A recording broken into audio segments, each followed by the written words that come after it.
Mr. Bump by Roger Hargreaves. This is the sad story of Mr. Bump. The trouble was that Mr. Bump just could not help having little accidents. If there was something for Mr. Bump to bump into, he'd bump into it all right. For instance, if you were to see Mr. Bump out walking down a street in your town, and if there happened to be something to bump into down that street, then you know what would happen, don't you? Bump! Mr. Bump was just the same at home. He lived in an extremely nice home, but even there, he couldn't help having those little accidents. For instance, one morning when Mr. Bump went outside his house, he noticed that the chimney pot had come loose in a storm the night before. "I must fix that before it falls off," thought Mr. Bump to himself, and he hurried to his garden shed to fetch a ladder. It was a very long ladder. Mr. Bump walked up the garden path with the ladder on his shoulder.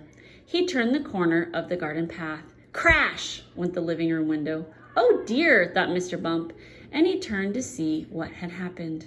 Crash went the kitchen window behind him. "Oh dear," thought Mr. Bump again, and he rested the ladder against the wall of the house so that he could climb up onto the roof to mend the chimney pot. Crash went the bedroom window.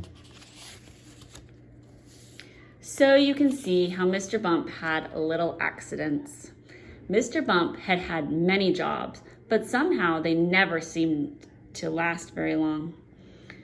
As soon as anything got lost or broken or splintered or chipped or snapped or cracked or torn or burst or wrenched or crunched or split or slit, Mr. Bump got the blame.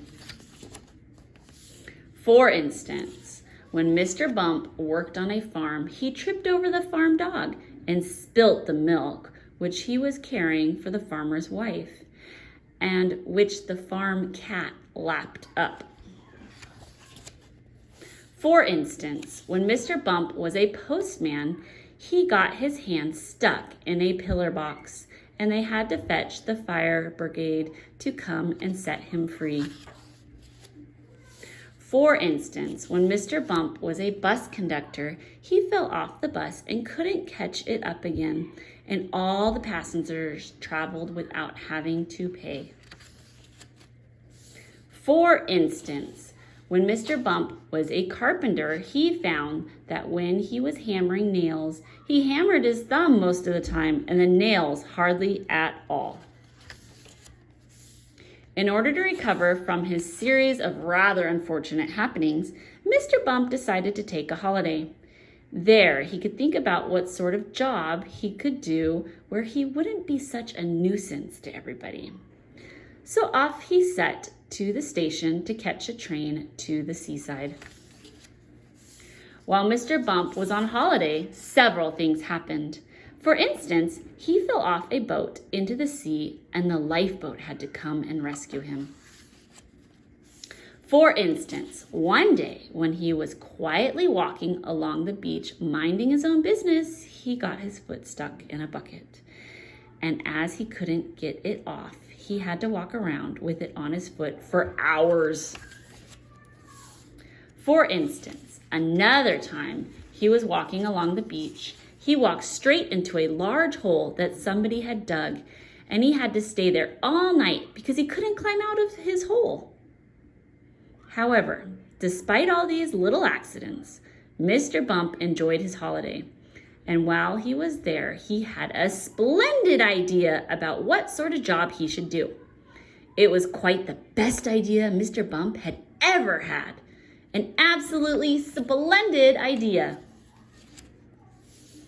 And now Mr. Bump works happily for Mr. Barley, the farmer. Mr. Barley has a rather large apple orchard on his farm, and that's where Mr. Bump works. Mr. Bump's job is picking apples, but he doesn't use a ladder to climb up the tree to pick the apples like other apple pickers. Oh no, Mr. Bump has a much better way of picking apples than that. He just walks about. And before long, Mr. Bump, being Mr. Bump, walks into a tree. Bump! And down falls an apple, and Mr. Bump catches it. This makes the job of apple picking much easier. And Mr. Bump is very pleased about his new job. And Mr. Barley is very pleased about his new apple picker. So you see, the story of Mr. Bump isn't such a sad story after all. And if you ever bump yourself, you know what to do, don't you? Go and eat an apple picked by Mr. Bump, and then you won't feel your bump at all. You'll remember that the next time you have a bump, won't you? Good.